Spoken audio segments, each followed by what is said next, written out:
Good morning.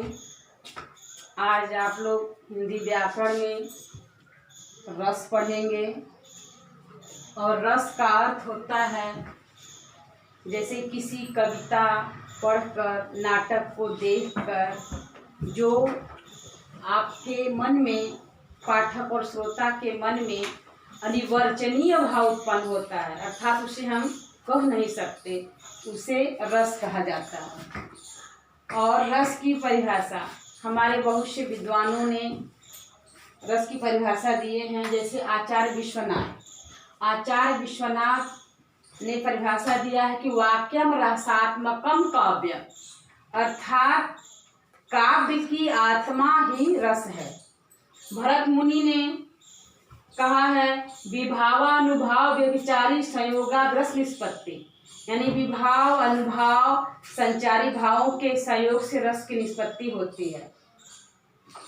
और इस निष्पत्ति के निम्नलिखित तत्व हैं, जैसे अस्थाई भाव, विभाव, अनुभाव, संचारी भाव।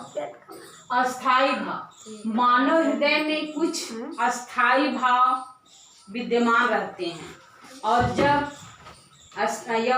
विभाव और अनुभाव, संचारी भाव का संयोग होता है तो वही अस्थाई भाव रस रूप में जागृत हो जाते हैं।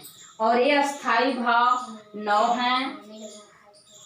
रति का स्थाई भाव, रति स्थाई भाव, श्रृंगार रस का, हास्य का हास, अर्थात इस तरह आपको 9 रस हैं और ये 9 रसों के अस्थाई भाव हैं। और आचार्य विश्वनाथ ने स्नेह नामक अस्थाई भाव से वात्सल्य रस की निष्पत्ति माना है।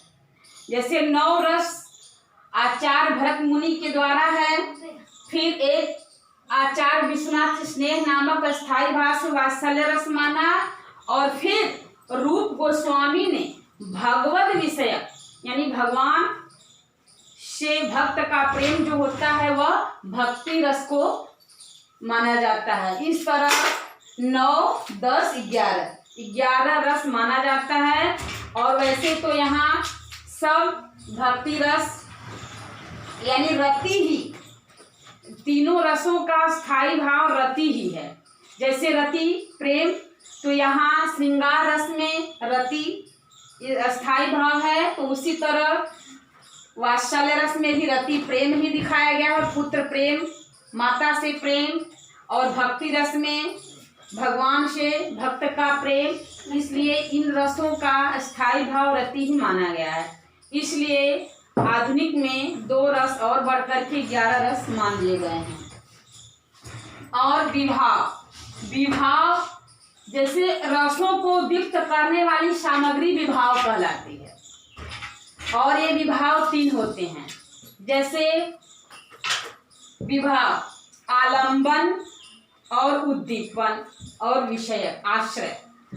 तो आलंबन जैसे जिसे देख करके नायक नायिका या शेर को देख करके बालक के मन में भय, तो जो आलंबन होता है। और उद्दीपन यानी जो मन में भय, क्रोध जागृत होता है। आश्रय यानी जिसके हृदय में जो भय, प्रेम, शोक, करुण जागृत होता है वह आश्रय होता है। और अनुभाव मनोगत भाव को व्यक्त करने वाली शारीरिक और मानसिक चेष्टाएं अनुभाव हैं। यानी मानसिक चेष्टाएं जैसे अनुभाव मुख्यतः 2 प्रकार के होते हैं, कायिक अनुभाव और सात्विक अनुभाव। कायिक अनुभाव काया यानी शरीर से जैसे आंखें लाल लाल करना, क्रोध में आ जाना, पसीने से तरतर हो जाना, ये सब कायिक अनुभाव है। सात्विक अनुभाव जैसे अंदर ही अंदर रोए रोंगटे खड़े हो जाना, मन में ईर्ष्या ले आना, ये सब सात्विक अनुभाव होते हैं। तो और इसके बाद आगे आपका चौथा तत्व है संचारी भाव। संचारी भाव जो है मन में केवल अल्पकाल तक संचरण करता है, यानी वो पानी के बुलबुले के भांति। जैसे अस्थाई भाव तो व्यक्ति के हृदय में, सहृदय के हृदय में हर वक्त विद्यमान रहते हैं। जब वो विभाव, अनुभाव, संचारी भाव पाते हैं तब उद्दीप्त होते हैं।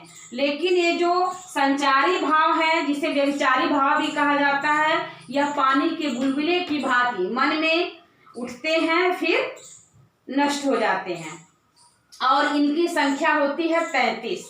और यह अस्थाई भाव, एक अस्थाई भाव एक ही रस में विद्यमान रहता है। जैसे वीर रस का अस्थाई भाव उत्साह हो गया, और इसमें संचारी भाव 3-4 हो जाते हैं, और वही संचारी भाव हर यानी कई रसों में व्याप्त रहते हैं। तो इस तरह आपके के लिए यह हो गए रस, और रस में 4 तत्व हो गए, अस्थाई भाव, विभाव, अनुभाव और संचारी भाव। फिर रसों के उदाहरण एवं परिभाषा। और रस जैसे आप यहाँ नव भरत मुनि के द्वारा, फिर विश्वनाथ ने स्नेह नामक अस्थाई भाव से वात्सल्य रस माना, और रूप गोस्वामी ने भक्ति रस को माना। तो इसलिए 11 रस हो गए। तो आज आप लोगों को श्रृंगार रस का उदाहरण, परिभाषा पढ़ाया जाएगा।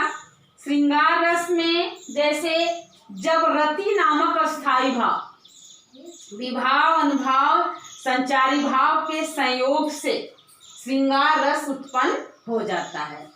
तो संयोग या श्रृंगार रस 2 प्रकार के होते हैं, संयोग श्रृंगार और वियोग श्रृंगार। संयोग श्रृंगार में जैसे नायक और नायिका के मिलने का वर्णन होता है, नायक और नायिका का प्रेम रति होता है, वहाँ वह वर्णन होता है, तो वहाँ श्रृंगार रस होता है। जैसे देख रूप लोचन ललचाने, हरखे जन निज निज पहचाने, थके नयन रघुपति छवि देखी, पलकन हूँ परिहरि निमेखी।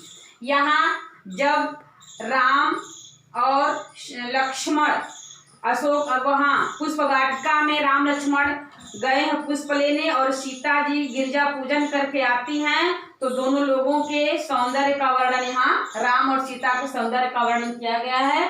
और फिर वियोग श्रृंगार में नायक नायिका के विरह अवस्था का वर्णन होता है, यानी नायक और नायिका एक दूसरे से अलग होते हैं, लेकिन उनका विरह वर्णन सौंदर्यपूर्ण होता है। जैसे सुन हे खगमृग मधुकर श्रेणी, तुम देखी सीता मृग नैनी।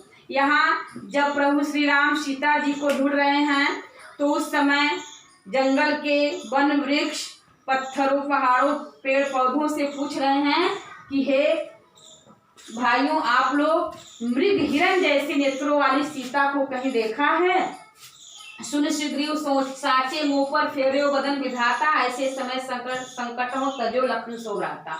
यहाँ जब लक्ष्मण को शक्ति बाण लग जाता है, और उस समय सुग्रीव से वह विलाप करते हुए उनके विरह दशा का वर्णन यहाँ किया गया है। तो इस तरह आपका आज श्रृंगार रस पढ़े हैं, और नेक्स्ट क्लास में आपको और रसों का परिचय कराया जाएगा। धन्यवाद।